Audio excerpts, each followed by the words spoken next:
अस्सलाम वालेकुम स्टूडेंट्स। आपका अगला टॉपिक है तहरीक हिजरत। इस पे आप क्वेश्चन बनाएंगे तहरीक हिजरत के बारे में। आप क्या जानते हैं? आपको पता है कि पाकिस्तान बनने से पहले बहुत सारी तहरीकें चलाई गई।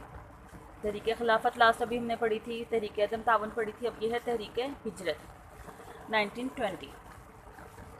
1920 में चंद उलमा कुराम ने फितवा जारी किया कि बरसगीर दारुल हर्ब है। दारुल हर्ब क्या होता है? आजमाइशों का घर, मुश्किलों का घर है। तो मुसलमानों को अंग्रेज़ों की अमलदारी में रहना जायज़ नहीं, उन्हें दारुल इस्लाम में हिजरत कर जानी चाहिए। चनाचे हज़ारों मुसलमान ख़ानदान अपनी जायदादें बेचकर अफ़गानिस्तान हिजरत कर गए। अफ़गानिस्तान ने उनको अपने मुल्क में दाखिले की इजाज़त ना दी और उन्हें मजबूर कर दिया कि वो अपने मुल्क वापस चले जाएं। जब ये लटे पटे मुसलमान वापस आए तो बर्बादी के सिवा इनके पास कुछ ना था। मुस्तफ़ा कमाल अतातुर्क जदीद तुर्की के जो बानी हैं, उन्होंने तुर्की में खिलाफत का खात्मा कर दिया और ये तहरीक भी ख़त्म हो गई। इसको बिल्कुल आपने शॉर्ट करके लिखना है कि 2-3 लाइनों में आप इसको कर सकते हैं। ये भी एक शॉर्ट क्वेश्चन हो गया। अब आगे है नेहरू रिपोर्ट 1928।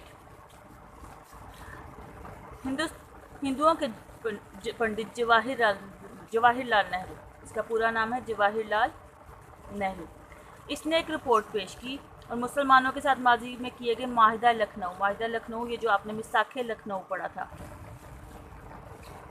इस पर पानी फेर दिया और उसके तहत जितने भी उन्होंने बातें मानी थी, जुदागाना इंतखाब का असूल, उसको रद्द कर दिया। मुसलमानों के तमाम तहफ़्फ़ुज़ात को मानने से इनकार कर दिया, जो मुसलमान अपनी तरक्की और बका के लिए लाजमी समझते थे।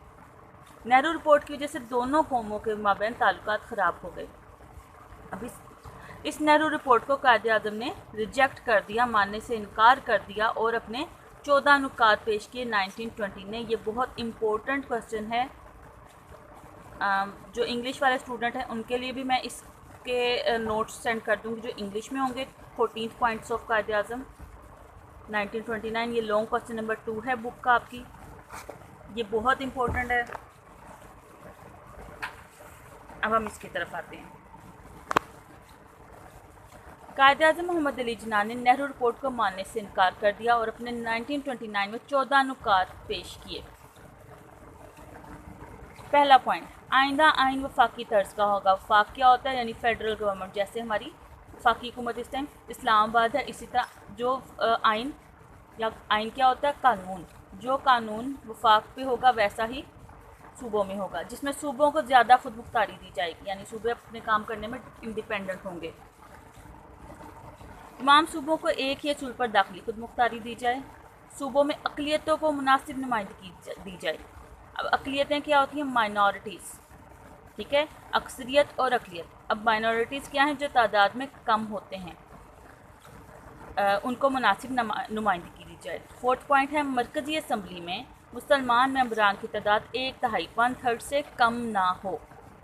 जुदागाना इंतखाब का असूल हर फ़िरका यानी हर मज़हब, हर कौम पर लागू होना चाहिए, लेकिन अगर कोई चाहे तो अपनी मर्ज़ी से मखलूक तरीक़ा इंतखाब कबूल कर सकता है। मखलूक तरीक़ा इंतखाब क्या? यानी अगर कोई क्रिश्चियन कम्युनिटी है, वो अगर मुसलमानों के साथ मिलना चाह रही है तो उनके साथ मिल सकती है, हिंदुओं के साथ मिलना चाहती है तो वो उनके साथ मिल सकती है। 6th पॉइंट, सूबों की हदूद में कोई ऐसी तब्दीली ना की जाए जिससे पंजाब, बंगाल और शुमाल मगरबी सरहदी सूबा खैबर पख्तूनख्वा की मुसलमान अक्सरियत मुतासिर होती हो। यानी कोई भी ऐसी तब्दीली ना हो जिससे अक्सरियत जो है वो अक़लियत में बदल जाए। तमाम सूबों को यकसा मजहबी आज़ादी दी जाए। अब मजहबी आज़ादी कैसे दी जाए? आपको पता है कि इंडिया में मुसलमानों को उनकी मजहबी तौर पे कोई आज़ादी हासिल नहीं थी, नमाज़ पढ़ने की आज़ादी नहीं थी। उसके अलावा मुसलमान जो हैं वो गायें खाते थे, जबकि हिंदू गाय की पूजा करते थे। इस वजह से उन्होंने ये पॉइंट दिया कि तमाम लोगों को यकसा मजहबी आज़ादी दी जाए, यानी हर पर्सन अपने मज़हब के मुताबिक ज़िंदगी गुजार सके। 8 पॉइंट है, अगर कोई मसवदा कानून, मसवदा क्या होता है? तहरीरी कानून, यानी रिटन का जो भी आपने कानून या लॉ जो बन चुका है और किसी ख़ास फ़िरके यानी अगर से मुसलमानों से मुतल्लिक़ है तो उस फ़िरके के 3 चौथाई थर्ड फोर्थ अरकान इस मसवदे के अगर ख़िलाफ़ राय दे तो इसे नामंजूर समझा जाएगा। 9th पॉइंट है, सिंध को मुंबई से अलग करके एक सूबा बनाया जाए। 10th बलूचिस्तान और शुमाल मगरबी सरहदी सूबे में दीगर सूबों की मानित इस्लाहात नाफिज की जाएँ।